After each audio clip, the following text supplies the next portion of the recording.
would be next. The meeting ID number is 845-0083-6234, passcode 652252. And the phone number is 669-290-0083. And I think we have, oh, there's Mr. Smith. So also any public comment is allowed up to 3 minutes without, that's not on the agenda. So why don't we go ahead and go with the I'm gonna call the meeting to order. Let's go with the roll call. City of Carmel by the Sea. Here. City of Delray Oaks. Here. City of Gonzales. Absent. City of Greenfield. Absent. City of King. Present. City of Marina. Here. City of Monterey. Present on Zoom with using a just cause. I'm sick today. And you have no one in the room under 18? I do not. Thank you. Thank you. City of Pacific Grove. Here. City of Sand City. Absent. City of Salinas. Here. City of Seaside. Here. City of Soledad. Absent. County of Monterey. Present. Okay, we do have a quorum. Okay, thank you. Director Alejo, would you like to lead us to the pledge of allegiance? Yes, please, we could all rise for our nation's pledge. Ready? Begin. I pledge allegiance to the flag of the United States of America and to the republic for which it stands, one nation under God, indivisible, with liberty and justice for all. Thank you, Director Alejo. Let's see. Carl, review of the highlights of the agenda. Yes, thank you, Chair. While there's not a lot of action items, there are a number of recognitions and public hearings, so don't let the number of action items fool you into thinking this will be a short meeting. Among the items, we have our Employee of the Month. We have a recognition of a graduate of the American Public Transit Association's Emerging Leaders Program. We have an announcement on National Safety Month and MST receiving an award on that. We will have a federally required public hearing on our 2026 federal program of projects. We also have our budget up for review as a public hearing, also followed as an action item. We also have a procurement looking for approval for reloadable contactless transit passes. And we will have a report from your nominated committee and conducting an election of officers for the coming fiscal year. So jam-packed, exciting agenda for you. That concludes my report. Thank you, Carl. Let's see, there's public comments on the matter not on the agenda. Is there anybody in the public? You're up to 3 minutes, you're allowed. Nobody in the public? Anybody online? I don't see anybody online. We're gonna go ahead and move forward here. And the consent agenda. Anybody wish to pull anything from the consent agenda in the public? Anybody on the board of directors wish to speak, take anything action on any consent item? Motion to approve. So, okay, thank you. Motion to approve by Labar, second by Mr. Leo. Now, we're going to go ahead and do the vote, please. Oh, yeah. Thank you, Mr. Laredo. Need a reminder on that. Roll call vote, please, Jeanette. City of Carmel by the Sea. Yes. City of Delray Oaks. Yes. City of King. Aye. City of Marina. Yes. City of Monterey. Yes. City of Pacific Grove. Yes. City of Salinas. Here. City of Seaside. Yes. City of Soledad arrived. Here. And do you approve the consent? Yes. Thank you.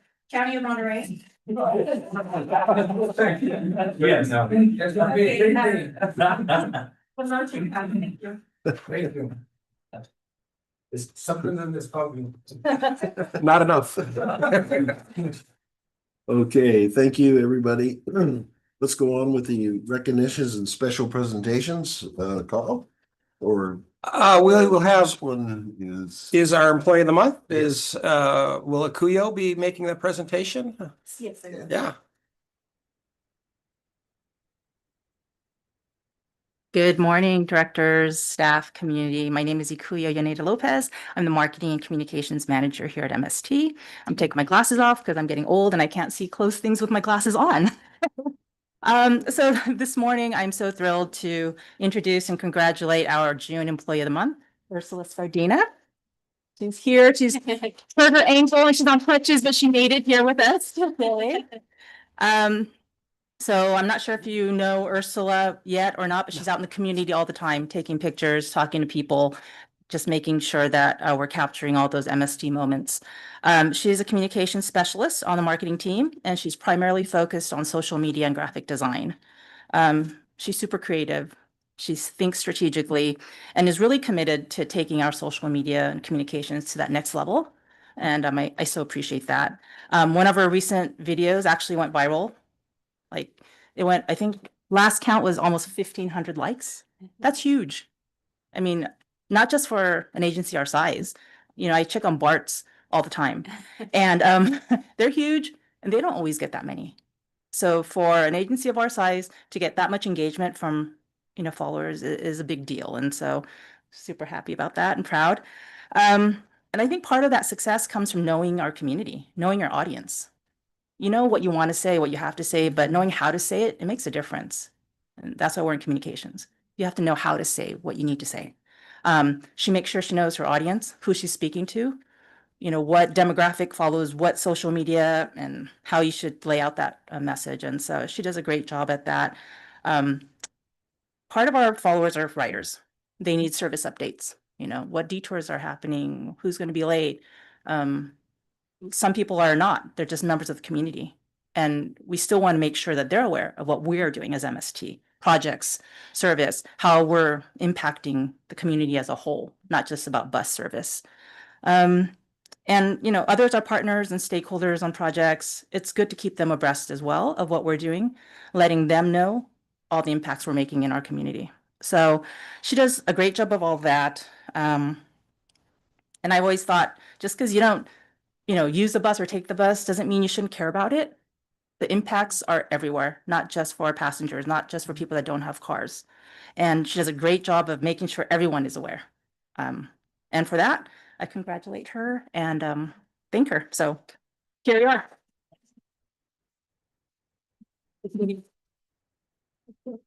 Oh, no? No, don't. No. Just want to say thank you. Thank you so much. The past month has not been easy and I would not be able to do my job without the team and people really show up for me and I'm extremely grateful. So thank you.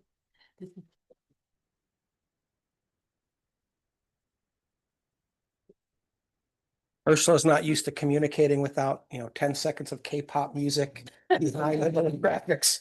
But it is amazing. And I have to say that when we brought this position in and we're doing this, I'm old enough to say that I was a bit skeptical about the impact and reach that it was actually going to have. But I can tell you, I go to conferences in Washington, D.C. I have my peers from New York or from Texas will tell me they saw some of our social media and how impressed they are with it. And I also just see within our own community and my own kids comment to me on this. So I want to thank you, Ursula, because you're making a difference in our image in the community and it contributes to our success. So with that, I'd like to present you I'd like to present you with a resolution, but unfortunately our chair wasn't here today, so it's missing a signature. So you don't get to get that just yet.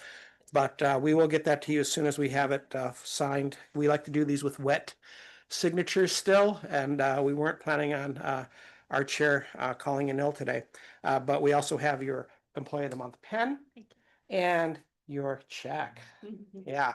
So with that, I want to say thank you. And if we can get a photo, that would be great. And could we have our acting chair join us? Thank you. Yeah. Any of the board members have anything to say or? No, okay. There we go. Wow. I don't wanna, would we get her? To the left, the cat. There we go, no, you're good.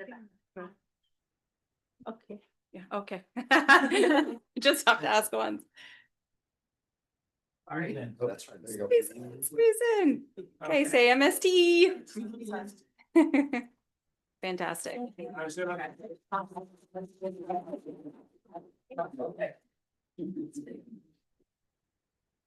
Congratulations. Thank you. Here. Oh, no, I'll bring this back. He wants it signed. Yep.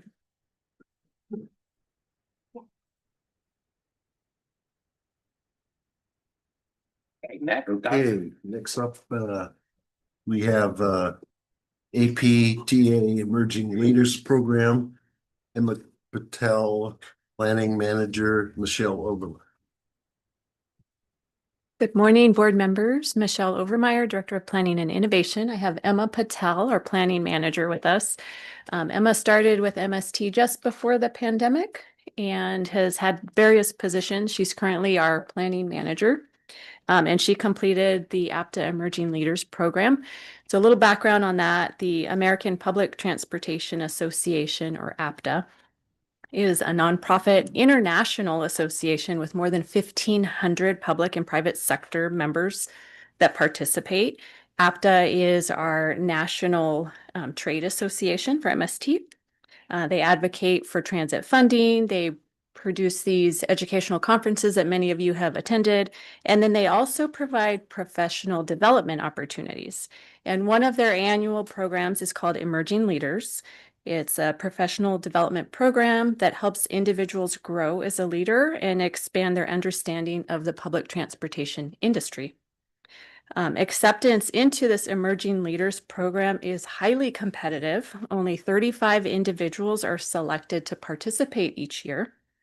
And Emma Patel was selected to participate in the class of 2026 cohort.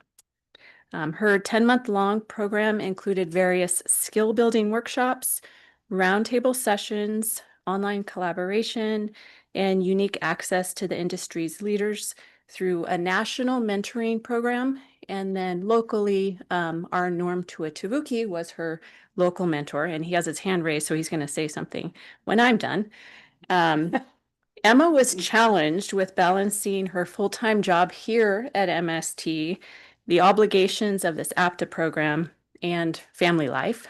Thank you, Mom, for sharing her during this busy 10-month period. Emma's Emerging Leaders program culminated with small team capstone presentations to APTA committees.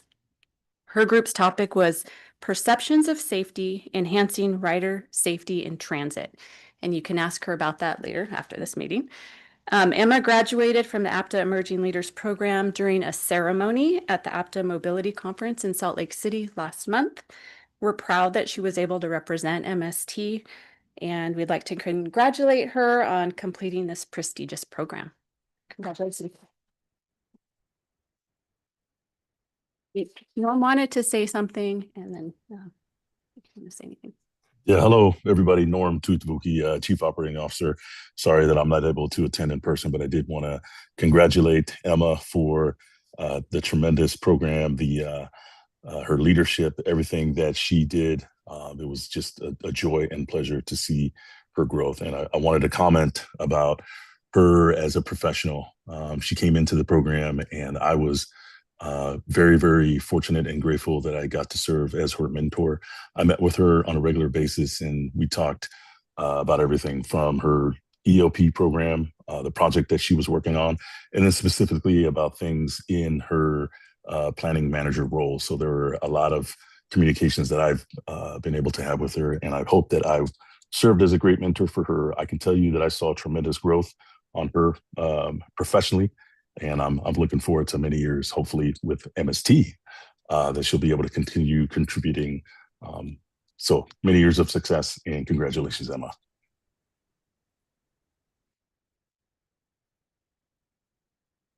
I just want to say thank you to MST for the opportunity to participate in this program. It was incredibly challenging, but so rewarding, and I'm so grateful I got to do that. I started MST fresh out of college, and I thought I'd be here for maybe a year or two, but it's been significantly longer than that.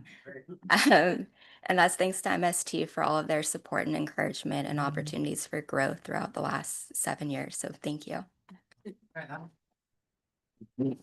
Would you like to introduce your mom? And thank you to my mom for coming today. Always there.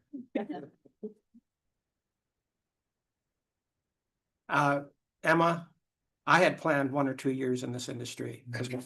And I'm starting my 38th, so good luck to you. Can I just make a quick comment? Sure, yes. So over the years, I've been on here for 10 years and knowing how tough the APTA program is, we've had what, 3 or 4 individuals from this agency participate? Actually, Emma is the first one to go through the APTA program. We have gone through the ENO program, the ENO Center for Transit Leadership, which Frank Latansky, who this building is named after, whose image is there, he was an instructor for the ENO program. And so with APTA, MST funded a scholarship. We held a number of golf tournaments. It took us several years, but we got enough money to fund a scholarship that APTA manages the funding for that and provides funding for small urban and rural transit operators to attend a leadership program. And a number of our staff have been able to go through that. Oh, okay. So, Well, little even- different. Even more impressive. yeah, it is. It is. Damn. Anybody else in the board of directors like to make a comment? Okay, let's go with, let's see, National Safety Month. Safe, Clean, Efficient Gold Award. Yeah. So June is National Safety Month, and Kelly's going to talk a little bit about some activities that we have planned for our employees, as well as a surprise award that we received. So with that, and also some big news as far as our performance, I leaked a little bit of it out at during the operations committee. But go ahead, Kelly. Kelly Halkin, Chief Human Resources Officer, and Jared Gessa, our Risk and Security Manager, is off running an errand with doing some top secret stuff for us this morning, or he would be here to also co-present on this. So we were about, I want to say in February, Carl sent us a link and saying, hey, we might want to check this out. Our numbers have looked great. We had just come off of the past summer doing a whole ramp campaign that was with multi departments working on, and a great social media campaign that Ursula was a part of and Akuya was part of, where we saw a drastic reduction of ramp trips, crunches, incidents that we had 4 in a summer, and we're still at 0. We haven't had any. This was unheard of. And I'll tell you right now, some of our peers are going, so tell us again what you did, because we're having the same issue. So this was a brand new award that APTA put out, and it's called the Safe, Effective, and Clean Transit Excellence Gold Award. And we Jared actually worked on it. I helped him, and Carl reviewed and thought, no way are we gonna even win this. I mean, it was just kind of like, let's just try and see. Well, lo and behold. So we are the first agency to win this brand new award in the nation, and very excited. We went to Salt Lake City in May to receive it. Carl, myself, and Jared accepted it on behalf of MST and the MST team that was there. And we do have a little video that Ursula helped make. And thank you again. She did a great job. And so we'll do that right now.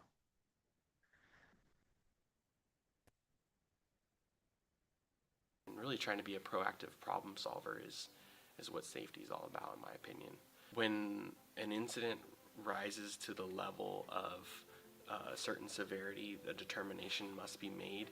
Is it something that we can change in the way that we plan or schedule? Is it something that we can change in the way that we train? Is this a hot spot? Is this an area of concern? Is it at a certain time or a certain time of year? Is it a certain season when this becomes an issue? As you ask yourself, you know, what's our priority here? And as always, our priority is safety first. Receive incident reports that I had to make a determination on daily. And ever since that light was installed, I haven't received one. So are they doing its job? 8 months. I haven't had a report coming in where drivers fell over the ramp deployment. Thank you, APTA, for recognizing MST with this year's Gold Award for Safety. Part of it was we had to present a video.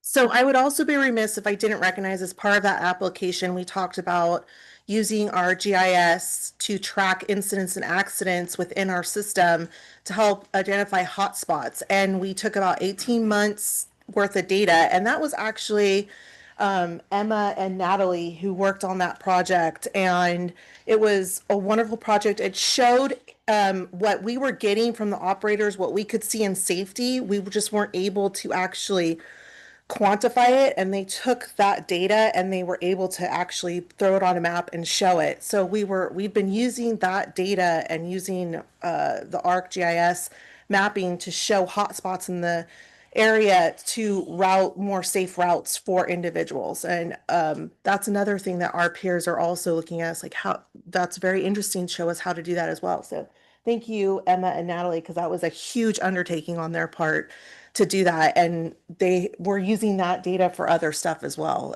Norm uses it as well to look at stuff. So I just can't, I mean, it's really all these departments that help make this. And of course, our drivers who are out there every day being safe. And with that, we are doing safety barbecues to thank them for all their hard work, especially since they are going on 76 plus days, no preventable accidents since March, which is almost 700K miles traveled. I just calculated it as of today, 786,675 miles without an accident. And this No isn't point. just our buses. This is all MST vehicles, our service vehicles, our supervisor vehicles.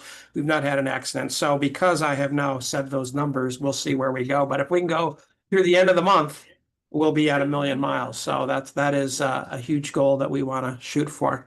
The last time we Regardless, it's impressive, whether we get to 1,000,000 miles or not. 786,675 isn't nothing.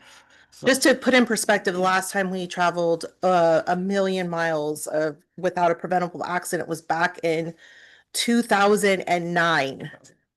So it is a big deal. And we're doing safety barbecues at each location. You guys are all invited to partake. We're doing our first one at TDA this Wednesday. TDA, sorry, our Monterey division. And then our Salinas division is next Wednesday on the 17th. And then our South County division is the Wednesday after that. So you all are welcome to join in the festivities. And I know Akio has a special surprise for everybody. Don't want to put that out there what it is, because we want it to be a surprise. But we do have a special thing to commemorate this wonderful award that we won and special achievement. So, thank you.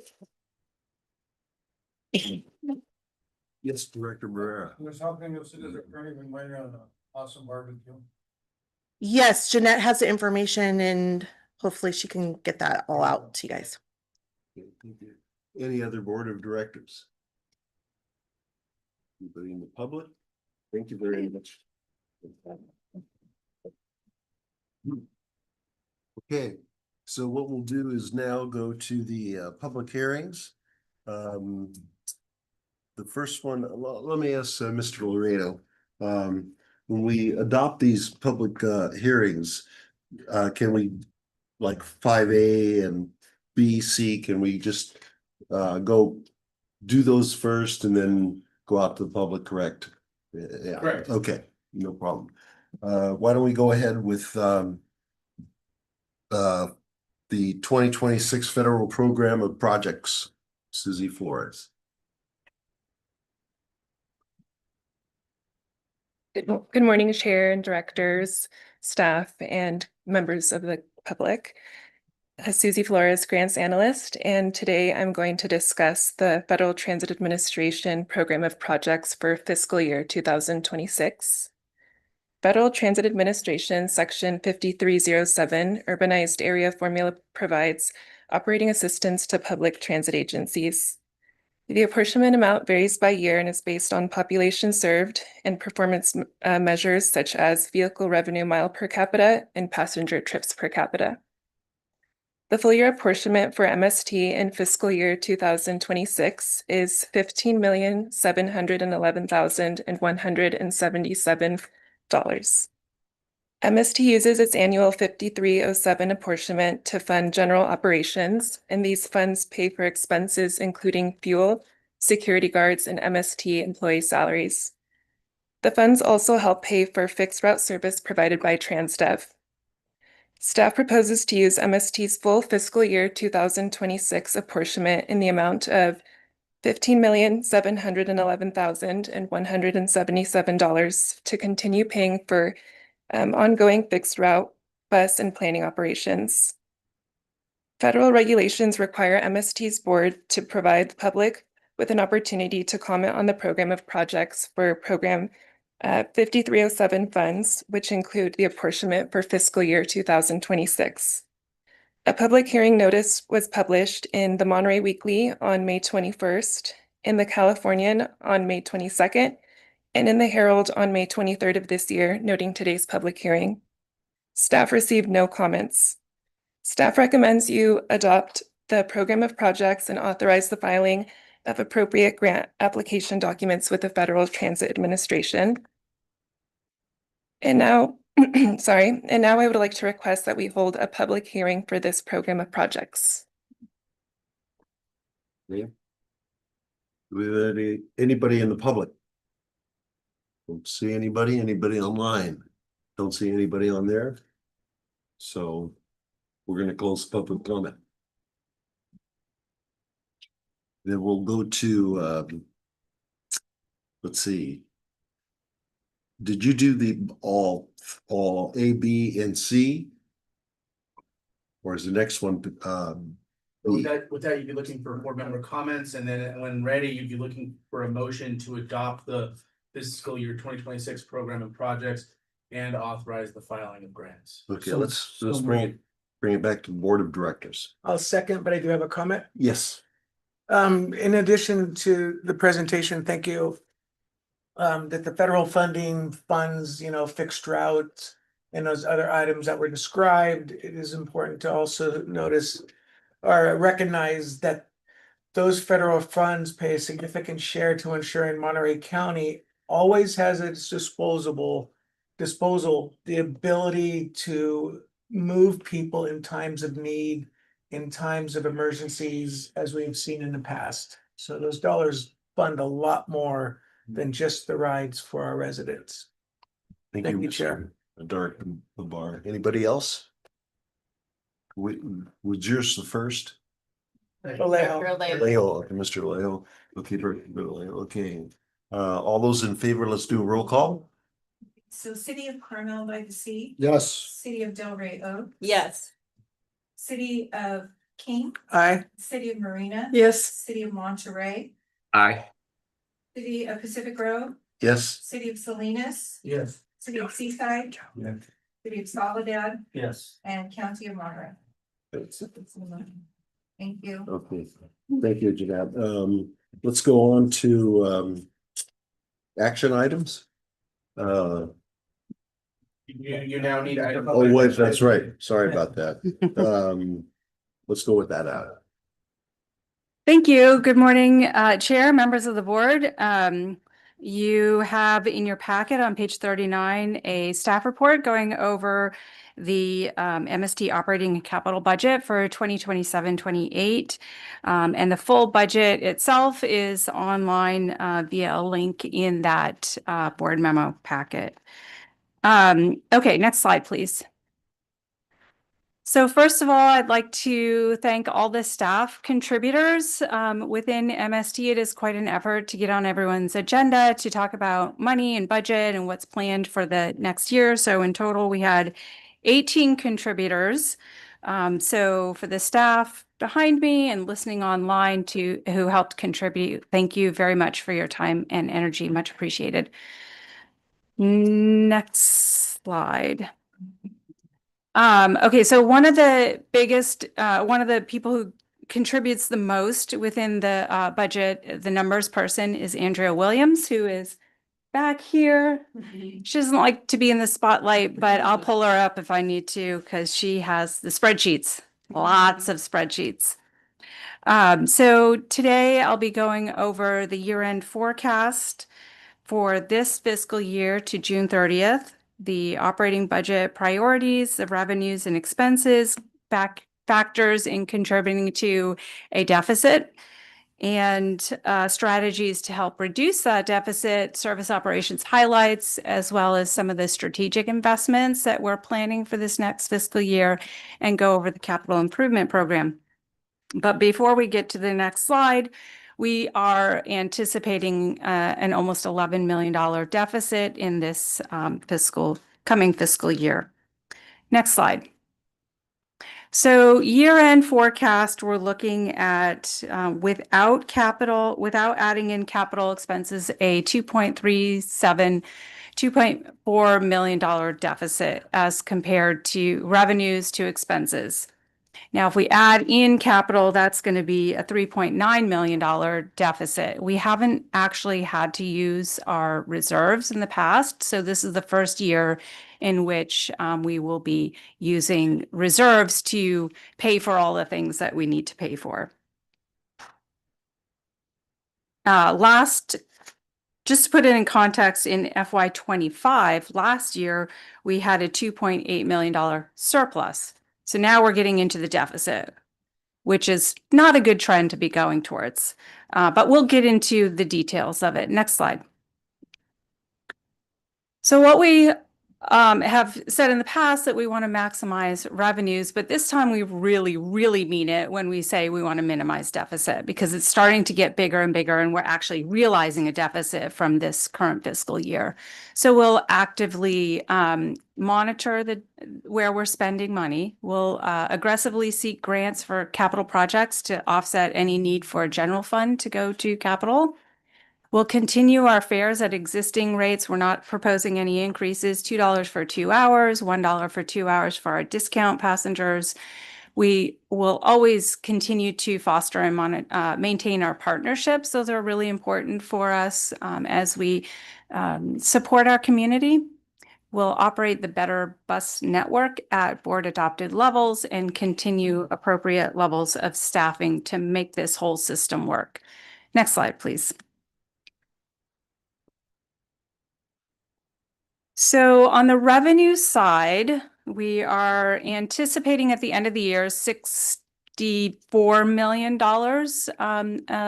of revenue as compared to budget of a little less than last year's forecast. However, we're showing a 1.2% increase as compared to the budget from last year. So budget versus what we think we're actually going to do.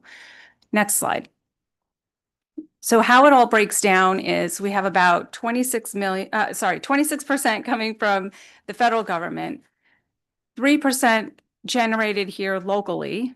That's generally Measure Q funds and advertising revenue, our passenger fares, that kind of thing. Some interest in there as well. And then state funding comes in at about 44%. I have not included this information in previous presentations on the budget, but I think it's good to kind of understand where it's all sort of landing within the buckets of federal, local, and state. Next slide. So we'll get into operating expenses. This last year, we had $66.4 million for forecast, 74.8 for this coming year's budget, which is a 12.6% increase of expenses compared to last budget. There is a large increase in outside services, and some of those are identified in the strategic investments that I'll talk about later. But then let's linger on fuel parts and supplies, mostly in the fuel category. As you know, some of you don't necessarily get impacted because you're driving an electric vehicle, but those who still drive gas or diesel, you know that gas prices have gone up, diesel prices have gone up, fuel in general has gone up. So that's where we're seeing a pretty big hit in this next year's budget in fuel. And then also slightly increase in the utilities due to the fact that we have more battery electric buses being charged, pulling from the utilities, although most of that will be identified in the fuel category because it is powering a vehicle. Insurances are also going up as well as purchase transportation. That's the TransDev services. That are the smaller buses, the rides vehicles, the smaller vehicles doing the more localized routes. Next slide.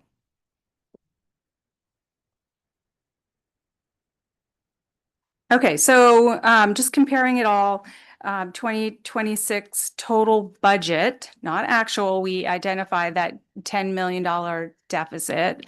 Fiscal year end, we're getting a $3.8 million actual deficit where we're coming in, and what we're projecting for next year is a $11 million deficit for FY 27. Next slide. Actually, go back to that last slide. I did want to mention in terms of cash flow projection, we did include that in the budget itself. On page 8 of the budget, and starting in fiscal year 29. So next year is when we're going to need to start talking seriously about service cuts in order to be able to right size everything. So we're not, 3-4 years down the line and now we have no money and we can't put service out on the streets. So we're going to start really, honing in on some of this problem this year by the strategies that we're talking about. Next year, we'll have to start thinking 2 years down the line, okay, how are we really going to really pull back services to meet what we're getting in revenues, or revenues have to go up to meet what our expenses will be. Okay, so next slide, our strategies to reduce the deficit. So our total revenues are increasing by 1.2%. That's, nothing essentially. And our total expenses are increasing by that 12.6%, which is a problem. So sorry, I'm on a different page on my thing versus that. So the factors contributing to the deficit are these: health liability insurances. They're going up by 25 and 23% respectively. The fuels and lubricants, like I mentioned, are increasing by 16%. Contracted transportation services are increasing by 15%. And then the Air Resources Board pulled out from under us some funding that is going to capital. And that's an estimated $3.5 million. I've included a Streets blog article that goes into some of the detail. I put it on your dais there, entitled "California Just Pulled the Rug Out from Under Transit." And I know some of you were actively listening to the CARB rule changes towards the end of May, but I wanted to pause there. CEO Sidoric may want to say a few words on that. No, I'd just say that, our board did what we could. I had a number of board members reach out to me, and some of you, I want to thank you, those of you who had the ability to reach out to Speaker Rivas and his staff at various events. I know you did, because I heard back that you did, as well as those who participated on the 16 hours of ARB meeting. This is a really unfortunate event. The ARB placed an unfunded mandate on public transit operators in 2018 to convert our fleets to zero emission. MST has been, complying slowly, but we're at about 20% of our fleet is there. And in order to appease voters in an attempt that the ARB staff claims may result in reduced gasoline prices, although there are no guarantees that that will occur, of course, because there are many market conditions that affect prices of fuel. It's an international commodity, not anything controlled by the state, regardless of what our ARB staff feels they can do. $600 million of funds dedicated to public transit have been shifted from public transit to provide credits and offsets to the refineries and utilities districts in the state. So if we were using all of that money to match federal funds, that's actually a $2.4 billion shift of funding because now we can't use that. Needless to say, I'm pretty upset with this. Personally, my personal opinion, this was a very cynical attempt during an election year to try to get something. Unfortunately, came at the expense of those who could least afford it. There were 200 commenters at the ARB meeting that I waited 8 hours to give my graciously provided 2 minutes of comment. And there were 150 persons in the public who spoke against this proposal. 50 representing the petroleum and utilities industries spoke in favor of this. And then we listened for another 8 hours of the ARB board tying themselves in knots, attempting to figure out how they were going to overcome this overwhelming public opposition in order to support their staff. And eventually they were able to do that. And so here we are. We still have an opportunity, and we're working with the our assembly and state to, regardless of whether this money comes from auctions or not, there may be the ability for the legislature in the adoption of the state budget just to move funding into these accounts. And so that's what we're looking at. So the source for the greenhouse gas related funds that have funded things like the SURF, we have an application in for the Salinas Operation and Maintenance Building, have funded free pass programs in the past for MST, has funded a local share of zero emission buses. That source of those funds has gone away and is being redirected. That doesn't mean the legislature can't find other funding in the budget, and it'll have to become at the cost of someone else's lunch. Will have to get eaten as a result of it, unfortunately. But that's where we're lobbying now. Continue, Lisa. Sorry. Can I just add? Yes. So I did watch that, and one thing I want to let you all know, there was a point when the staff told the board that they could not make any changes to the staff recommendation because it would take too long to put those changes in place, and that the PUC at that point would not be able to set the auction. I found that highly unreasonable and actually just abhorrent to be given the only option of saying yes to the staff recommendation. This was frustrating as hell. And honestly, it should have never stood. Thank you, Snowbar. Yes, Director Leo. They're You don't always have to- live. It's always live. Well, I just wanted to say, when Carl put up the ask to submit comments, I made sure our county submitted a letter as well. But it seemed like this was a really politically driven, right? 12 of the 14 CARB members are governor appointees. Correct. And just for by way of background, a few years ago, maybe 2-3 years ago, the governor took a very adversarial position with the energy industry, particularly oil. And shortly after that, 2 of the refineries announced that they were leaving the state, which is projections of the gas prices soaring are there, right? Mhm. So now they're trying to mitigate. those ramifications that occurred, I think, by the governor's own action. So it's unfortunate, and it's our transit agencies that are paying a price for decisions they made in Sacramento. And I think this is one of those clear examples where sometimes the unintended consequences of actions are that those gas prices get put on the backs of the people that could least afford it. But now even our agencies, who many low income families depend on, are now a significant price of $800 million. I wasn't aware that gets matched with federal funding. It can be. I mean, I'm not, you know, that would be the extreme. You know, you could take 600 million and match it for 4-to-1 with federal dollars, and everybody did that, right? So not everybody does that. We've done it, but not everybody does. But that's the, you know, the outer range. Thank you. Mhm.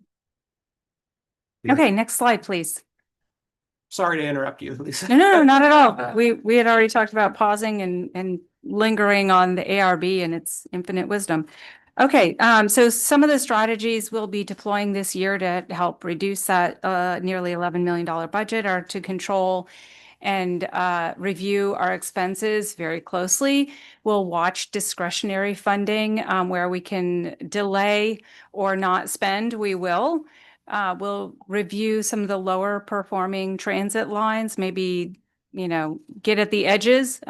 We would need to significantly reduce to get to an $11 million amount. So we'll take a look at some of that. We'll look at possibly getting into a lower cost fuel contract. We have an example from another agency. We're going to look into that. And then we're also suggesting that MST suspend its implementation of the Innovative Clean Transit rule for purchasing zero emission vehicles and charging infrastructure as a result of the ARB pulling out that money, pulling out that from under us. So what we're showing in FY27 is under the low carbon transit operations program, we had identified $900,000 for matching federal or state funds for zero emission vehicles. We would, since the money wouldn't be there, we wouldn't be able to do it anyway. So why implement something where there's no money to implement it? Next slide, please. So some of the highlights that will be in the coming year are continuing the Better Bus Network, extending the College Eco Smart Pass program for one more year. And then we'll talk about a new contract the following year, continue our subsidizing the van pool program. And then we're planning for 7 free fare transit days, Election Day in November, Thanksgiving Day, Rosa Parks Day, Christmas Day, New Year's Day, Earth Day, and then Senior Transit Day, which is in May. Some of the next slide, please. Some of the strategic investments that we're planning on, looking at the use of lower cost on-demand transportation, such as Uber and Lyft in South County. We'll look at transitioning our antiquated fare collection system to tap to ride, and you'll see that on agenda item 6-1 on the agenda. We'll get into that. That's basically replacing MST's Go Card with a contactless version. So instead of somebody going to the fare box to dunk, swipe, they'll go to the contactless and they'll read it and it'll be good to go. More to come on that. It's very exciting. Although not necessarily in the capital program because it's already been approved, the Surf Busway and Bus Rapid Transit project, continuing that construction, as well as the Salinas Operations and Maintenance Facility project. Next slide. Which I will repeat in the capital program, Surf and Salinas Operations and Maintenance Facility. But then we also have some other just normal things that we got to do as part of a capital program, vehicle replacements, facility needs, IT needs, other support equipment. We've identified 6.7 million in our capital program, 11 and an additional 11 million, which is unfunded. So last slide is next for questions, but the recommendation from staff is to conduct a public hearing as per MST's bylaws and rules. adopt the FY 27-28 operating and capital budget, approve resolution 2026-20, authorizing the filing of federal grants, and then authorizing staff to apply to TMC for funding under the Transportation Development Act and State Transit Assistance Funds for FY 27. Okay, thank you very much. Let's go out to the public first. Anybody in the public out there? No, how about online? I don't see anybody online. Okay, why don't we bring it back to the board of directors? Yes, Mr. Pacheco. Good. Your question, and thank you for the report, and just more curious. Do you anticipate maintaining the same revenue sources that you listed? And do the state concerns and how, when you have such a large deficit, how are you gonna make this work? Well, we have a reserve of over $50 million, so we'll be pulling from reserve to make sure that we can get everything done, first of all. The same, but we don't identify major changes in our funding programs. It's still, the consistent ones are the local transportation fund, the state transit assistance, federal 5307 funds. We have some 5339 funds, as well as Measure Q to support our mobility programs, the rides, buses, and some of the travel training and what have you, along with some with fares, of course, that makes up a fairly insignificant, although needed amount of funding. And then this year, we're projecting to reduce the amount of interest that we're getting through our money market and local agency investment fund because we're pulling from reserves. So you can't make a lot on investments when you don't have a lot available in the actual on the balance. So we're pulling that back as well. Apologize. Because I think all the cities are suffering the same challenges. I know we are, and I know Monterey is. Green is fine. I just saw this point. But why? What is the thought process in waiting? I thought I'd hear a year or two or three to start trying to find solutions, I guess. Right. Around. Right. So having a $50+ million surplus unrestricted balance is not necessarily the goal to keep, increasing that. We need to, and we knew that we were going to need to have a rainy day fund. We had talked about this a number of times in the past with the board about, at some point we're projecting this deficit. Oh, we came in at a surplus, but now we're coming in at a deficit. So it's slowly but surely, inching down in terms of the balance of that unrestricted reserve. So we'll need some time in order to really, under the Federal Transit Administration, if we're going to be reducing services, we'll need time to go out to public hearings and to do all this work. And we haven't, we're not at the point right now where we're at the fiscal cliff. We're before it enough that we can give ourselves some time to go through the required FTA reductions in service.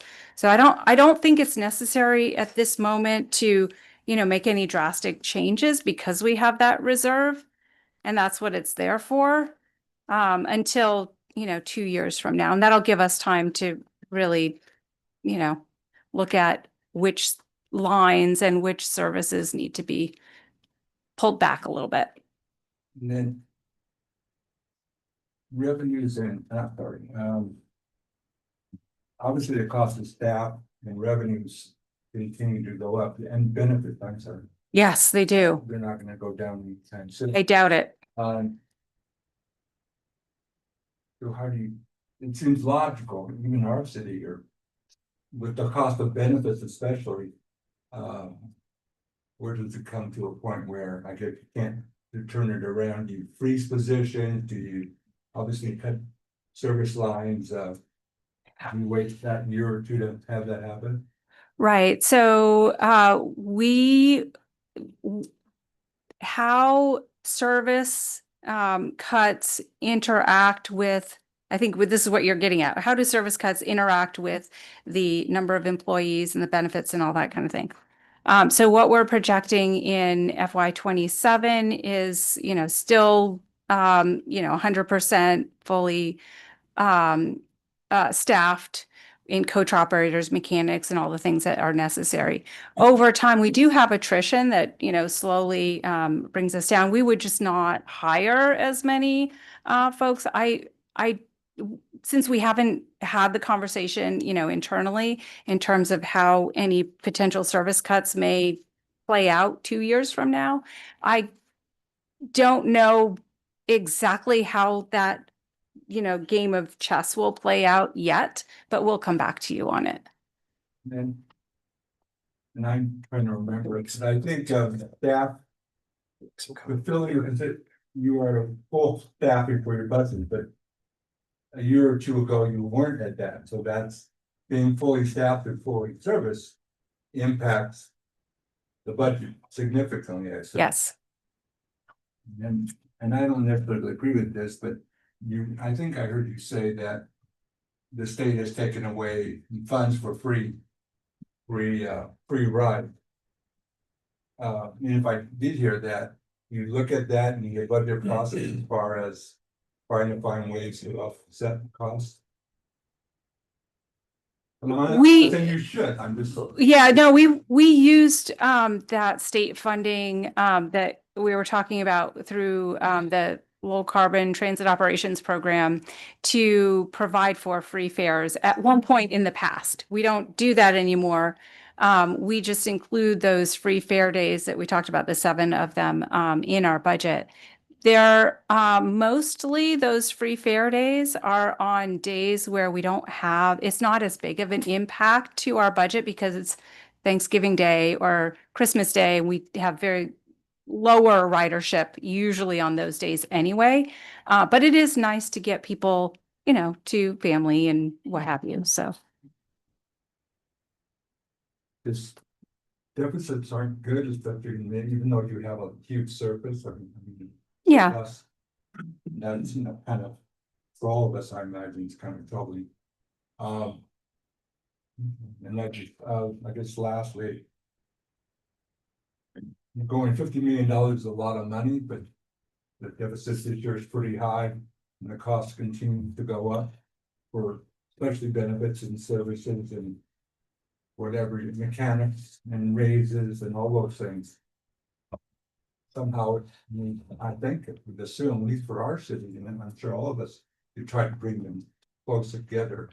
And part of that is in your strategic plan in order to do that. Yeah. In fact, one of the things that as part of, I think what you'll see of this 6-1 on the tap to pay, by implementing that now, we're preventing $5-8 million later of need to replace all of those legacy fare box systems. So there are some little things in there that we won't have to necessarily pay for in the future because we're preventing future expenses. But you're right, a deficit is never any fun. We are going to be looking at a comprehensive operational analysis again. Remember, the Better Bus Network was a result of that comprehensive operational analysis. So we'll take a look at that as well. It's part of a grant that we just got from Caltrans to redo that. Again, it's been a number of years, so it's time to start looking at that and really looking at which lines are the most productive, where we're serving our communities, and where we can move things around. I will say that the things that we can control as an organization are the service that we put out on the streets, right? And that has a direct impact, to your point, on the number of people that we need to put that service out and the costs, like overall costs of insurances and, fuel and stuff like that. What we can't control is what those outside marketplace things are happening, like a war in Iran, the shutting down of the Strait of Hormuz, or, what the insurance market happens to be doing because of any number of factors. So at least when I look at the budget, when your CEO and I have looked at the budget, like we concentrate on where can we control things, right? And so that is service levels and how that impacts all of these other things. Would you provide a quarterly or half year report as far as if it's getting better? Yeah. On the deficit? Yeah, we show on the we have a financial report that we report to the board every month in item 3-1, and then we also have sort of an overall look on the monthly report as well. So we can highlight those for you easily enough. Director Cabrera. Yes, so I see that we have a deficit of almost $11 million, right? We only have $53 million in revenue in reserves. Because of that deficit, we're not going to be able to push more money into the reserves. That's correct. If everything goes the same way that it's going, so we expect maybe a $15-18 million deficit for next year. Yes. So if I'm calculating correctly, we're looking at a complete deletion of a complete use out of our reserves in 3 years. Yes. By 2029. Right. Why don't we start thinking about what changes we can make, what adjustments, little adjustments we can make, so that at least we have 4 years. Yes. Of reserves. Maybe hoping that in the next administration we can have a little bit more money, or some of the money that we just lost can be changed for something else. Can we start making plans so that we don't have to be that close to having any money? That close to the fiscal cliff? Yeah, no, I understand where you're coming from, and that was part of the strategies to reduce the deficit, is looking at some of these areas where we can start trimming down over time. And you're correct. In 3 years, we're going to be we're going to need to make some changes for sure. Yes, absolutely. And we'll be doing that over the course of this year for sure. And your reserve policy has 15% of operating revenues that's required to be set aside for that just in case. So we'll need to keep that regardless.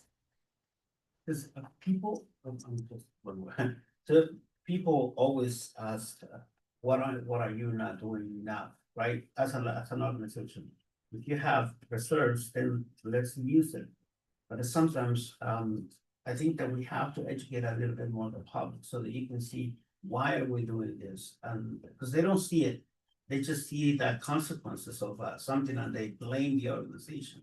So we have to educate those people way before it happens. So Right. they understand. Yes. And this goes into one of the previous presentations. I think it was maybe in March or April when we talked about what the voter sentiment was for an extension of the Measure Q. And it wasn't looking good. And if you look at the results from Monterey County on any of the, 50% plus one or the 2/3 thresholds, they were all, no, we're not going to do that. So that's where, started that education of the public about, where our situation is. And as it relates to an extension at the very least of Measure Q plays into what you're talking about. But yeah, what I'd like to do is have a nice smooth landing, if I can use some airplane terms, a nice smooth landing from where we are today to matching revenues and expenses. And we have the time to do it, which is good. Yes. I just want to echo what Michelle just said, that on the tax measures, and we've been monitoring this closely, all 5 proposed tax measures throughout the time failed. Right. So it's always good to be paying attention to what voters are feeling, and they're certainly feeling when they're turning down all those efforts. But Carl's, our budget revenues increased by 6%, and we're using $11 million. Despite that, it could have been worse, right? If revenues weren't increasing. Correct. But I echo what my colleague just said. It is concerning utilizing 20% of our strategic reserves in 1 year, and then it's projected to be much worse later. But do you expect staff to come back And because it seems some areas are kind of fixed, right? Like pay and benefits, there's not much we could do there, but outside services and purchase transportation, things like those are areas where perhaps Yeah. we're looking at, and also other personal decisions like hiring freezes. We need some action this year as Absolutely. Those as much sorts as we- of discretionary costs, where we can be strategic. Again, Lisa listed a few items on the presentation. We're looking at, our fuel contracts. We think we can see some benefit there. Frankly, the biggest and quickest way for us to, uh, get out of a deficit situation is to cut service. That is where all the revenue, I mean, that's where all the expenses. It's in the provision of the service. That's 80%, 75 to 80% of our costs are providing service. But that's what we're here to do. And we're not in uh, we're not in an emergency yet. I think, we haven't hit the iceberg, but we can see it we can see it in the future, and we have time to turn this boat, to minimize that impact. And so things like using transportation network companies to offset some of the costs that we incur through Transdev is an option. Looking at our fuel costs. I know Kelly has been looking at ways to provide alternative health benefits. So we may see some relief there over the coming year. So yes, this is a bad budget. We have, though, we're in a position, we're not like our neighbors to the north, or even in Santa Cruz, where they are facing imminent service reductions. We have a way of easing into this to, cut everything that we can possibly cut before we have to have an impact. We're really, have standing room loads right now. Now, to me, now is not the time to be cutting back on service for our community, because it's really obviously very much needed. So I think what Lisa's. Is just on my last question, Yeah. just on the last recommendation, letter D, we found applying for the TAMZ Transportation Development Act local transportation funds. How much would that be? Is it just a one-time if it is allocated? Yeah. Some of us sit on the TAMZ board. How much are you asking for, and is it just a one-time? It's an annual amount that we receive, and it's really, it's almost a ministerial decision by the TAMC board. The TDA requires the RTPA to allocate 1/4 of the state sales tax to public transit operations. We're the only public transit operator, so it really focuses through, and that runs about $15 million. 19 to 20. No, 19 to 20 now. It's been a while. So it's a lot.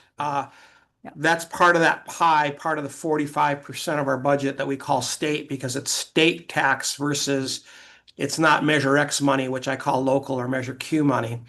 This also gives us time to start informing the public over the next year about the importance of Measure Q. And, looking at a 2028 sales tax initiative, because we will be in a position. It's hard to cry poverty and scream, that we're going to have imminent service cuts when we are sitting on $50 million, almost a full year's budget in reserves. That won't be the case in 2 years, and I think we'll have a better case of explaining to the public, look, it's imminent. We really need support. Hopefully the polling is there at that time and things change. But this is taking this action now leads us into developing a plan for what the service cuts will look like as part of the next Better Bus Network version 2.0, or whatever we're going to call it. And we'll be able to better define, if we don't see local revenues increase,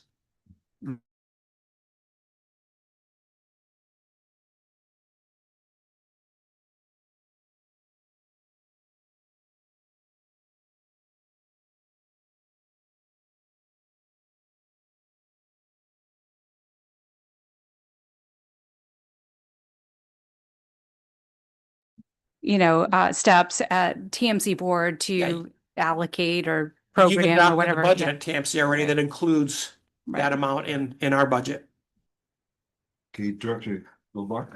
Couple questions and a comment. So I would imagine over this period, one thing that we'll be looking at is when it comes to any studies or planning studies, we'd only be doing those grant funded.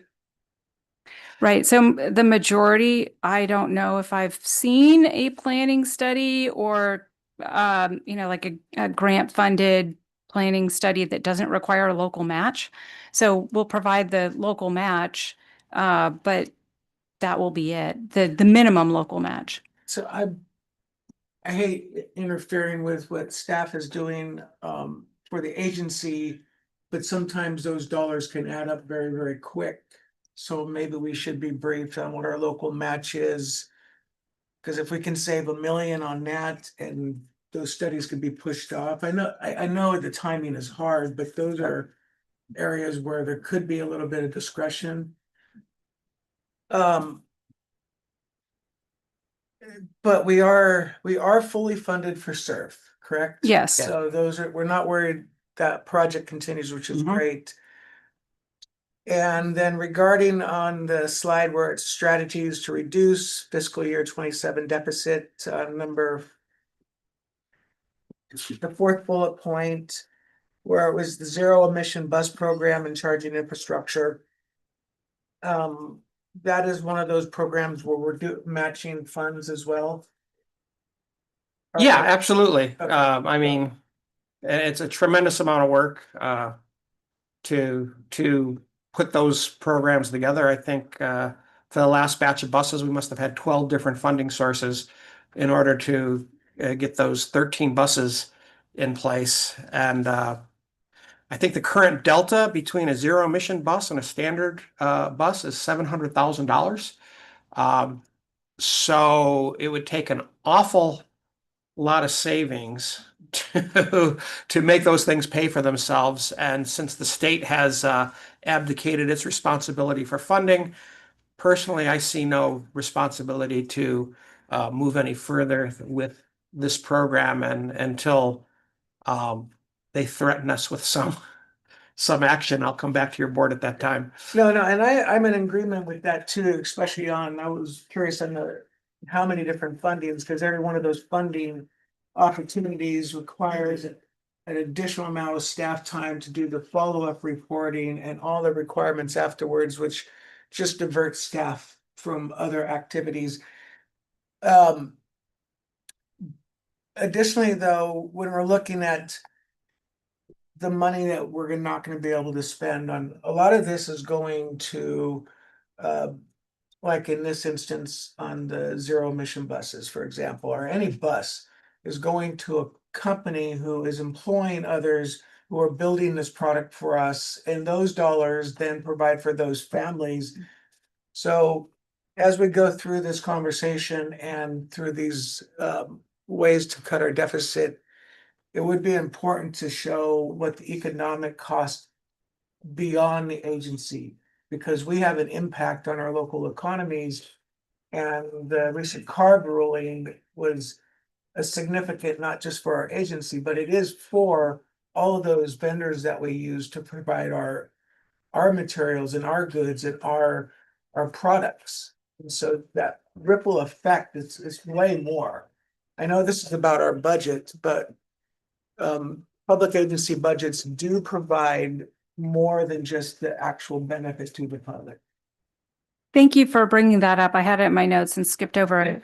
We do include in the actual budget document I know you've mentioned this in the past, what is the impact of MST's budget, on the local economy? So I use an APTA tool called My Economic Calculator and put in information about our capital program, our operations, our paratransit, our contracted services, et cetera. And it's a tool that spits out information about the impact of an agency's budget localized to Monterey County. And so our total economic output based on the inputs that I put in based on the budget is $193.9 million. So it's a huge impact, to your point, to the local economy. It's the people, because you can't outsource a driver that are supporting the economy. It's the suppliers, to your point, et cetera. In fact, there was one month where 22% of Granite Rock's employees were on the surf project. So, it's huge. So given that factor, that $11 million that we're looking at as a deficit right now is somewhere from 33 to $40 million economic reduction. We're about 4 to 1.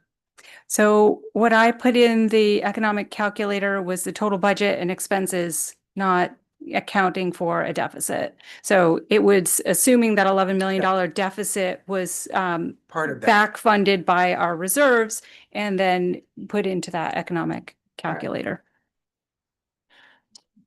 Okay, any more? Yes. Yes, sorry. Thank you, Lisa. And I share your frustration, and I just wonder how many of these people are rely on buses, on public transit, or do they think about the people who need it?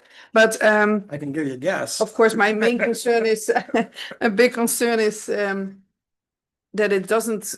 The timing is very bad for the start of the service because the project is funded, but are the additional coach operators funded?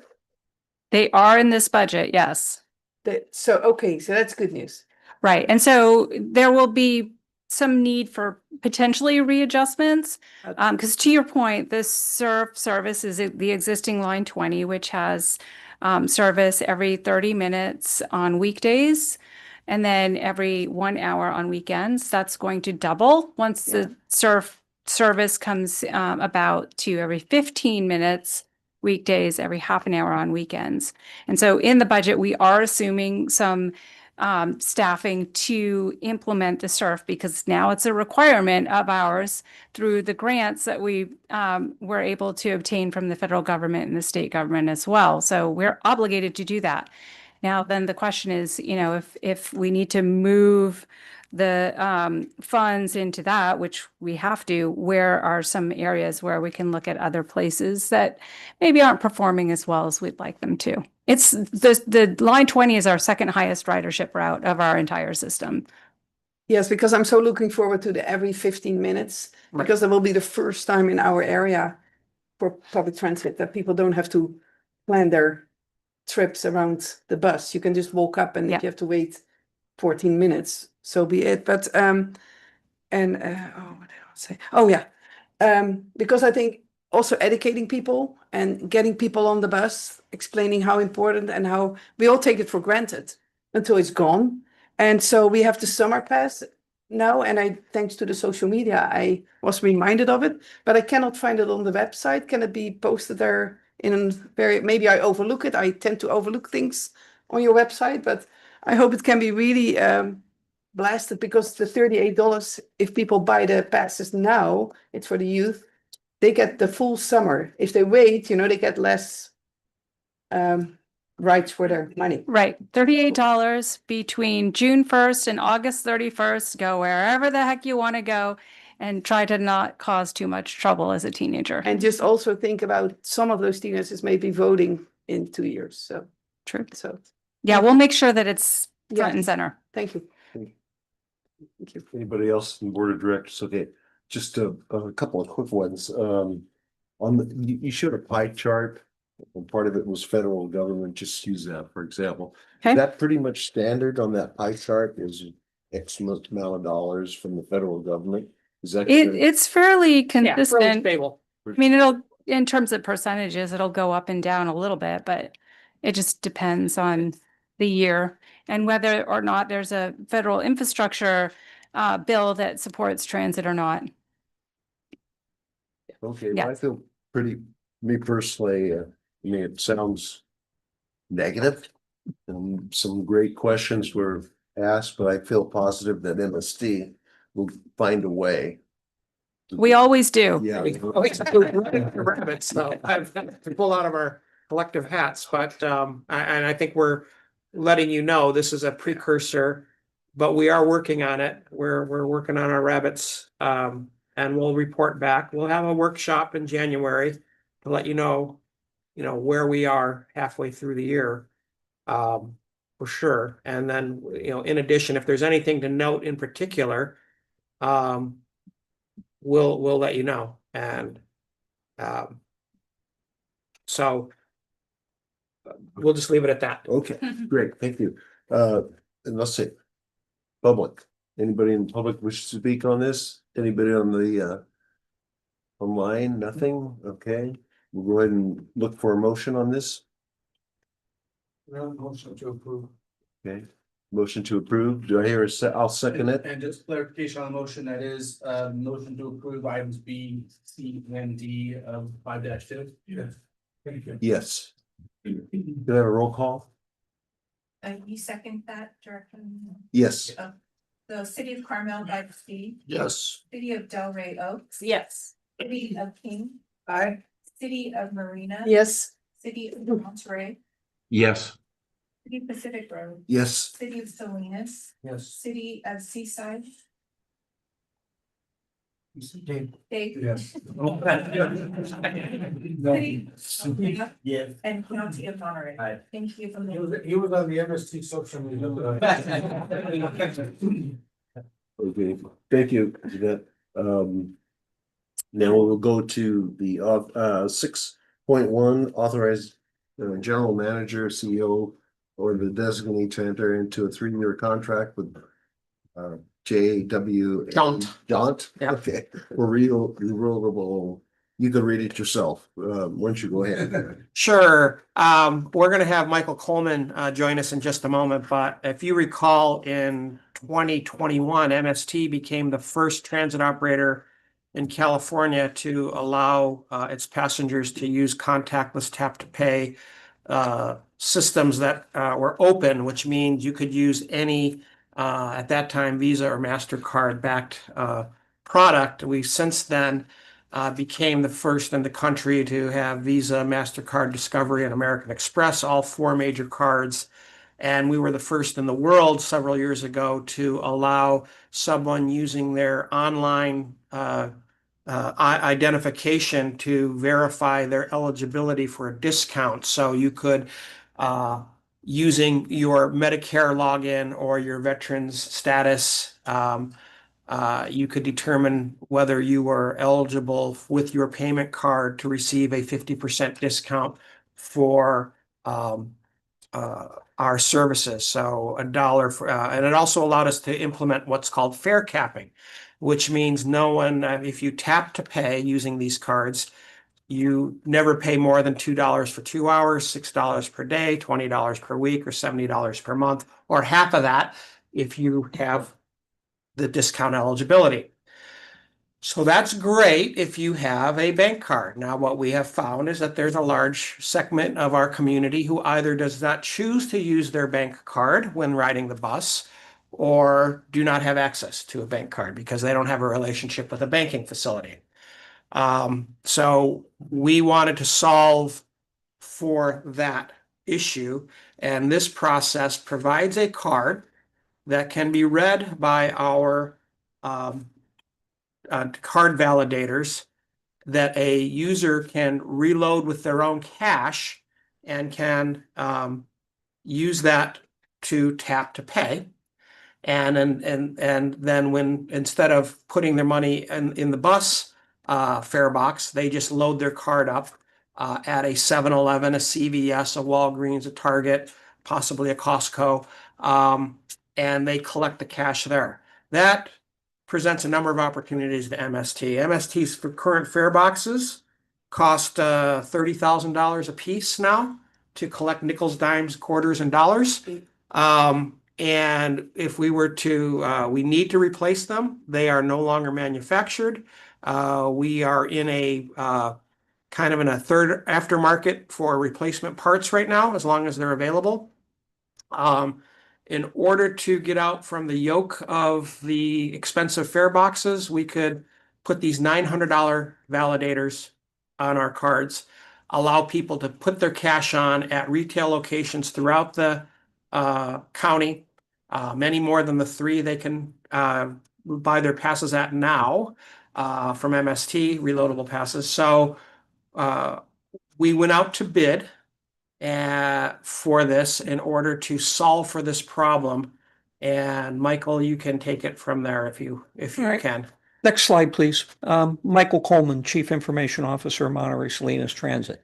So as Carl put, we'll go through this pretty quick. In 2021, MST working with Cal IT began testing this process to determine if it would be a viable solution for our agency. During the last 5 years of operating this system, as Carl has mentioned, we actually found a lot of positive conclusions coming out of this. Next slide, please.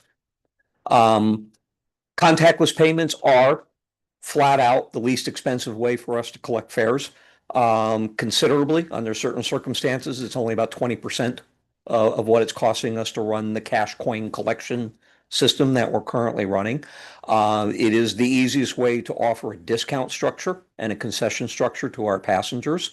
With that said, in order for us to reach a viability level with this, it needs to be at 26% or higher for our transactions to be less or equal to the other options we do now. And we are a little under that at the moment. We still have a lot of people who use cash on our buses. We still have a lot of people who basically like the Go Pass and the pass system. To cash collection on board our buses has to be eliminated. I think you've heard this in past board meetings. We've certainly confronted it here. It is not only getting very expensive to continue to collect cash on our buses itself, but we're actually running into what I will call cash handling situations where it's actually getting difficult, if not nearly impossible, to process that cash once it's coming off of our buses. We can't get armored trucks to collect these anymore. We cannot get people to count it anymore. It is creating an ecosystem problem. Next slide, please. So with that, actually, beginning all the way back in 2025, we began talking to other agencies in the state of California. And in 2026, we actually entered into a joint request agreement with 9 other agencies. And I won't rattle them all off here, but you'll see them up there. So this was not done in a vacuum. MST is doing this with 9 other agencies, and I've actually had indications that we've got a couple more that have now seen the RFP declared that have an interest in this as well. Next slide, please. As we progress for that, we put together a 7-member evaluation team. We have representatives from our drivers group. We have representatives from financial. This was a very diverse group, customer service, IT, operations, all had a piece in this. Also, we worked with a company called Rebel Group, which is a technology services company that specializes in public transportation systems, and Hanson and Bridget from a legal standpoint to make sure that we were looking at all the aspects properly, doing the costing and the financials, and sort of having that oversight and an extra pair of eyes to look at this as we went through that. Next slide, please. With that, we identified the following goals, and they were included on the RFP. We had to offer an easy to obtain and use solution for our cash and our unbanked customers. We, of course, wanted to have any solution that was going to provide at least the same level of service we were providing for the Go Pass, and ideally additional services that our Go Pass doesn't currently provide. We wanted to make sure that if somebody wanted to ride our system anonymous, they could ride the system anonymous. So they didn't necessarily have to have an MST app or an account or a registration if they just simply wanted to get on our bus and tap to ride. Next slide. We wanted it potentially shareable with other agencies, certainly, especially with the 9 other agencies that have thrown in on this. We wanted it potentially shareable with other transportation options. So perhaps a few years down the road or in time, we can actually partner with an Uber, a Lyft, a bike share, groups like that, and be able to theoretically use the Go Pass to be able to allow rides on those systems as well. Obviously, we wanted to fully leverage the open nature of the system. The way the system is designed is it actually works on a standard banking system on the back end. So in this case, for the RFP award winner, we'll be partnering and using the Visa banking system on the back end, but any of them would work. And because it's an open and a standard system, that gives us flexibility and options going down in the future. So if for some reason we needed to change those pieces or add them, it's a relatively easy process. Last but not least, as Carl mentioned, it costs considerably less to deploy, maintain, and operate this. The current mechanical devices we have on our buses are averaging somewhere close to $30,000 for replacement costs right now. The tap to ride devices right now are averaging about 900. That's not an insignificant difference. Next slide. So with that, as last piece and sort of a point that was talked about, we also wanted to make sure that the card was going to be easy to get. It's important that if we're moving our cash handling to customer service centers and we're not directly handling cash on our buses, we need to have people who have places to get these cards. This RFP specifically asked for, and the winning proposal specifically responded with the capability to work with a company that actually provides cards and reloadable services for up to 500,000 places in the United States. We will be working with that as we deploy it. They already do cards and card services for other companies such as gift cards, reloadable bank cards, and the rest of that at places like Walgreens, CVS, Walmart, and others. We expect to be able to do the same. Next slide, please. So with that, as we went through the proposals, the winner was a company called Jaunt. They have offices based in San Francisco, Philadelphia, and Chicago. They are very much in the tap to pay and the open loop services. They already do this for other transit agencies and colleges. They scored basically very highly on the score. I mean, out of a potential 100, we actually found that we had a score of 88.6 in them meeting the needs for all of this. I actually am excited to be working with them. I think that they've shown a lot of enthusiasm through this process. We've actually admittedly worked with them on some other projects we have, so there was a familiarity with them and the team. And, you know, with that, their proposal basically came in at $2.1 million and some change. That is a cost over 5 years. So it's not all up front, but there is a significant first year expense to get rolled out. And with that, if the board has any questions, I can certainly answer them. We also have Rebel Group on the call as well, and I believe I saw Jaunt pop on the call. Thank you. And Lisa was very kind enough to show an example of what the cards potentially. And There are no values on those cards. there are no values on those Please cards. don't try to use them. Okay, let's go with, before we go to the board of directors. Yes. Is there anybody in the public that wishes to respond? Is there anybody online that wishes to respond?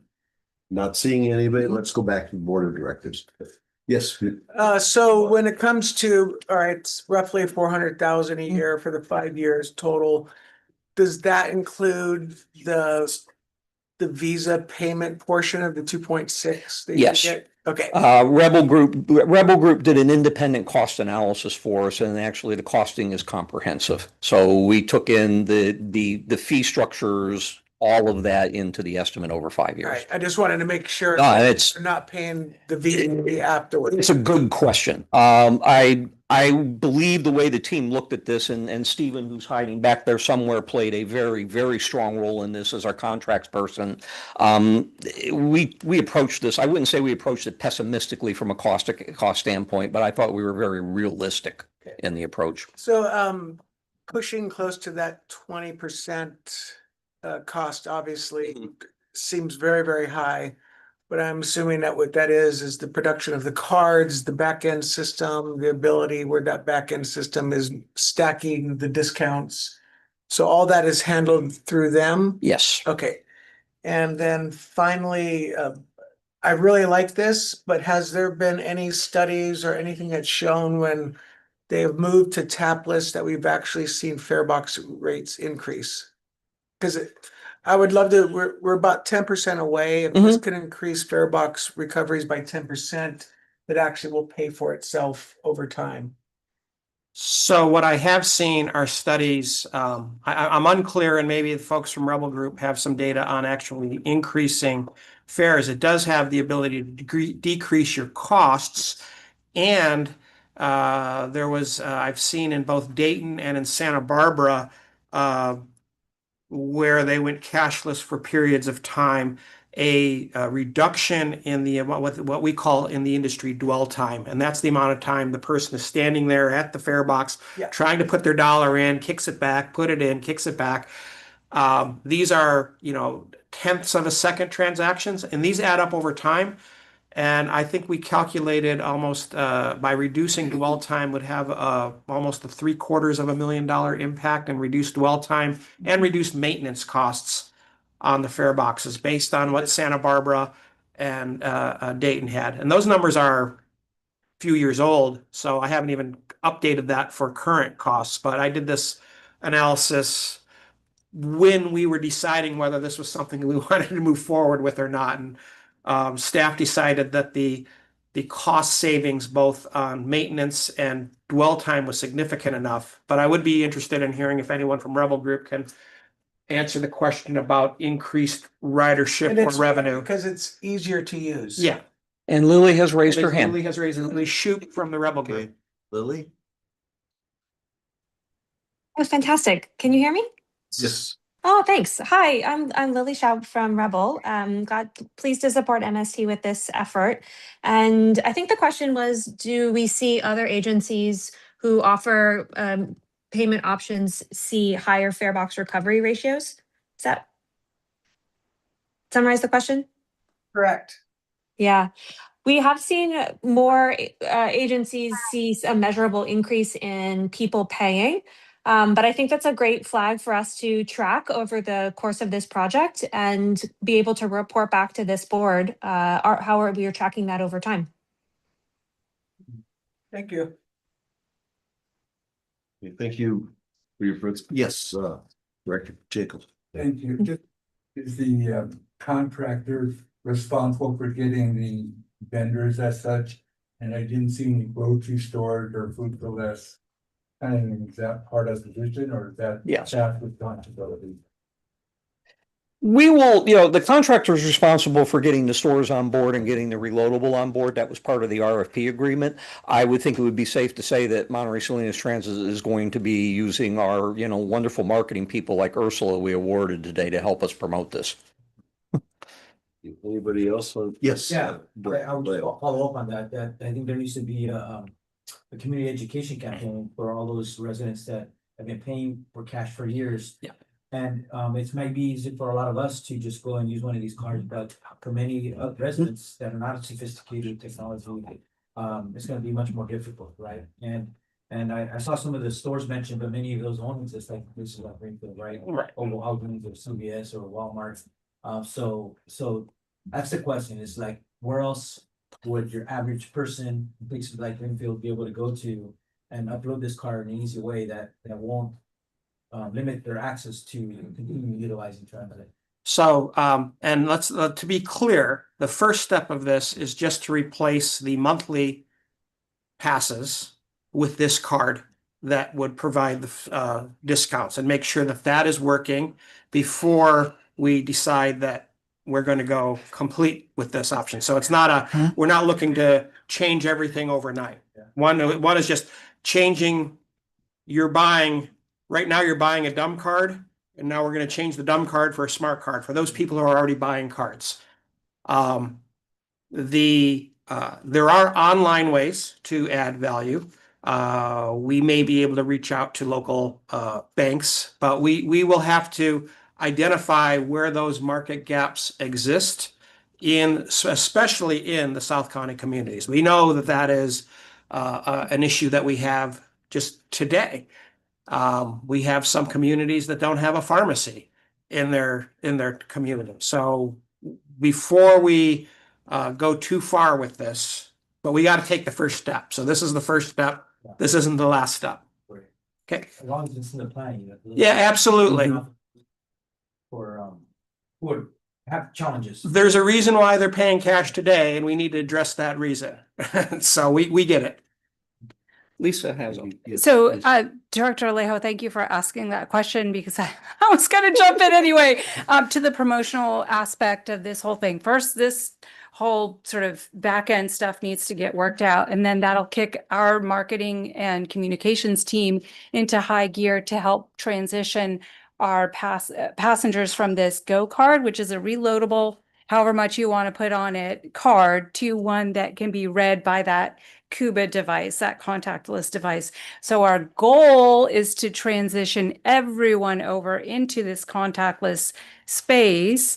Of course, first with the customer service locations, but then to your point, to the rest of the communities, the Walgreens or whatever, to increase our reach in terms of, you know, as a King City resident, I don't want to have to go all the way up to the Salinas Transit Center by bus to get my reloadable card. I want to be able to go to whatever place, retail place that is available to me closer to my home to reload that card. And it can be any value you want to put on it. It could be $5, it could be $500. We don't really care because we want them to go and tap instead of go and dunk and swipe. Theoretically, this is a Visa-backed project, so any place that accepts Visa, theoretically, Yeah. we should be able to get a location in every community that accepts Visa to do this, and that is going to be our goal.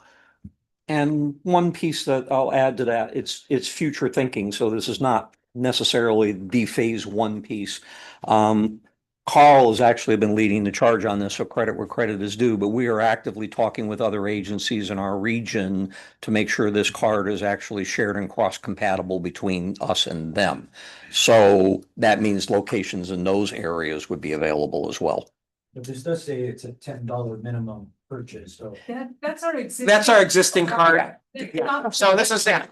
That is our existing cards. Those are the dumb cards that I referred to, for lack of a better term. But yeah, we don't have those yet. We need someone to make a motion. You have Mr. Cabrera. Yes, go ahead.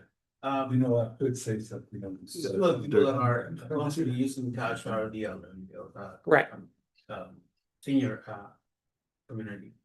But one thing that I noticed, at least with the people that I'm in contact with, is that they use their phone all the time. They communicate with their children, grandchildren through Facebook. So they have a little bit of a knowledge on how to use that.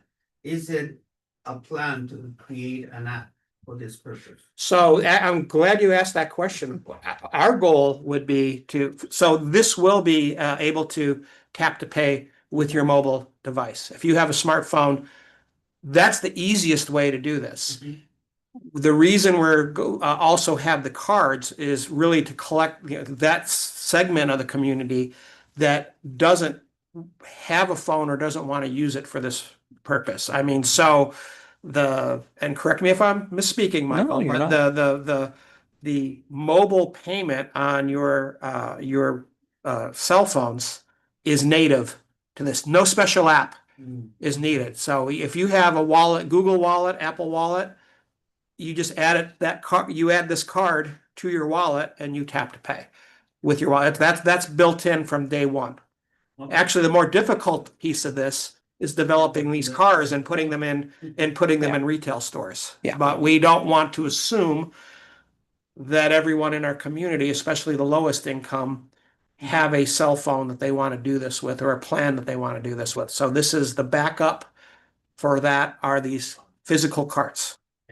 That correct, Michael? That is correct. You can tell me. Please do. And, you know, again, since this is very new, we're probably the first agency to be going down this road the way that we're going. So once again, MST is a pioneer in this.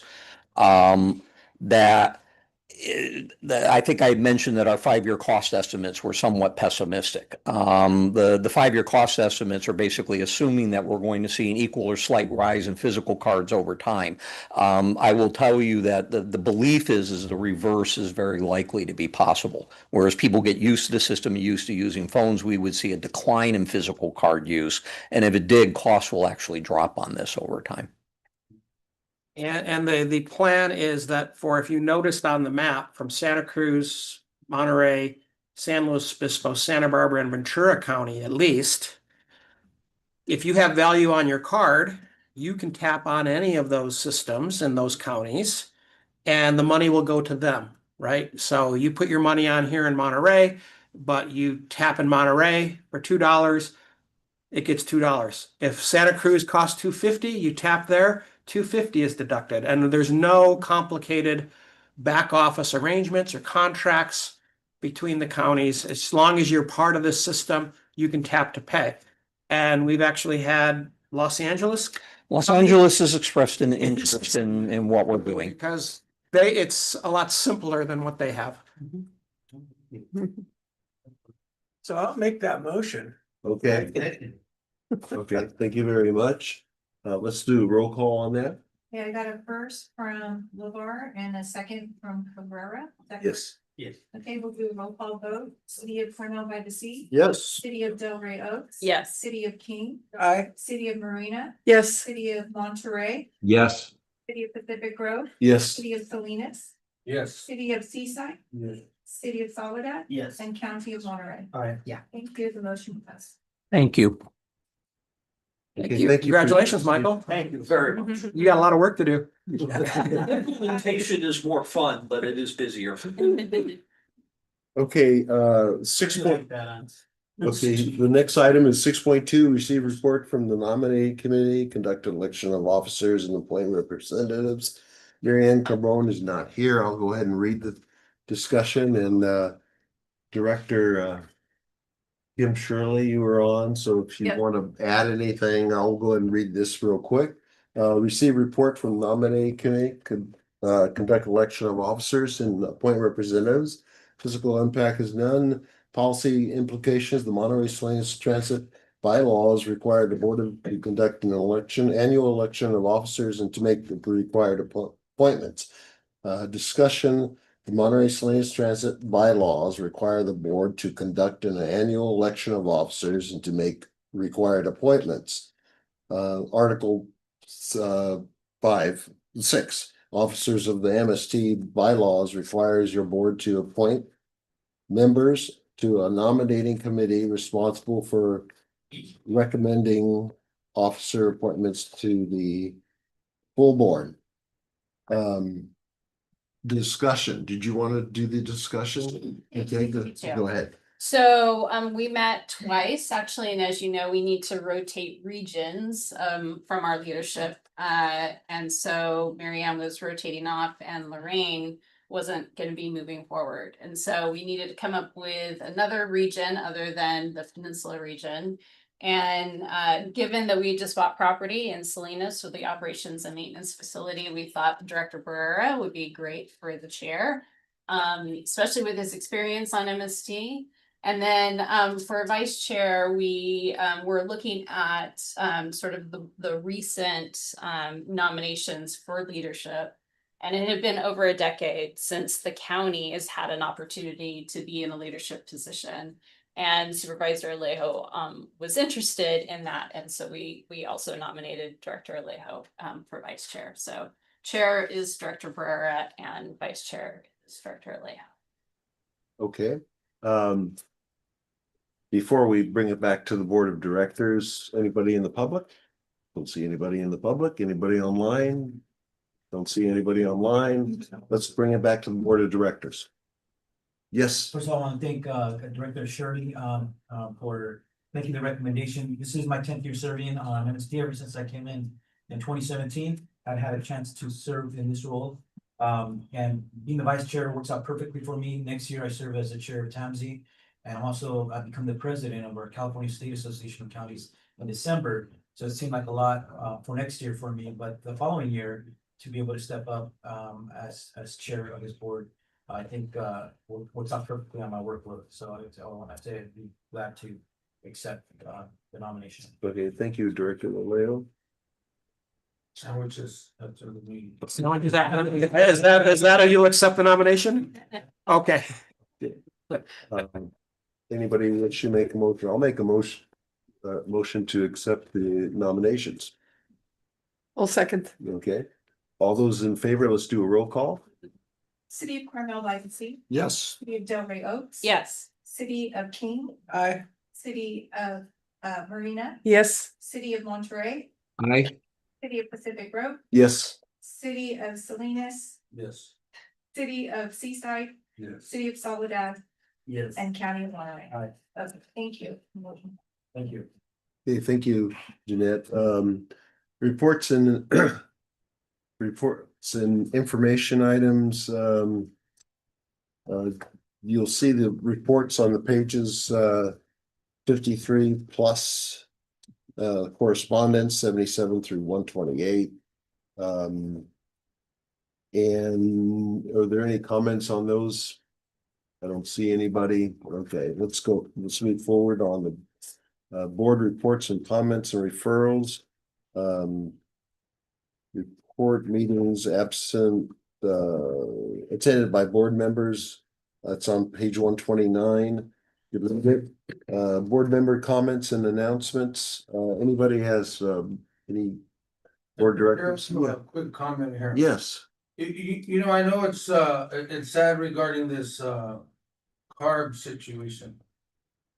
But in the conferences that I've been on the state and national level, I have to say, I know a lot of times we say MST is a small train. But you know what? I've seen MST being a leader on not only on the state but on the national level. And this last meeting that we had in Sacramento, I saw the MST executive director stand up. And as former councilmember Fernando or Supervisor Fernando Armentas would say, you led the charge, Mr. Sador. And you know what? And I was very proud. I really was. MST is a giant at these conferences. They look to your expertise with your staff as well. I've seen you there. And I have to say it's a humbling experience, but I appreciate what you did. And you know what I've learned? Every time I say I'm from MST, and it happens often, they're always talking about the staff or, oh, Carl Sador. So you're valued. And I want to say, look at even the LA Giant that's coming on board with the smart card eventually. I don't like dumb cards. I want to commend you, Mr. Sador. Thank you. And I mean that. Your expertise, your passion for the work. I feel proud of being out there, really. So thank you very much. You're welcome. Thank you, Director Pereira, and I'm sure we all feel that way too. Much appreciated. Including the staff. Yes. Do the green If you don't, let me know after the meeting. Yeah, I feel they will. Sandwiches. Next scheduled meeting date is July 13th at 10 a.m.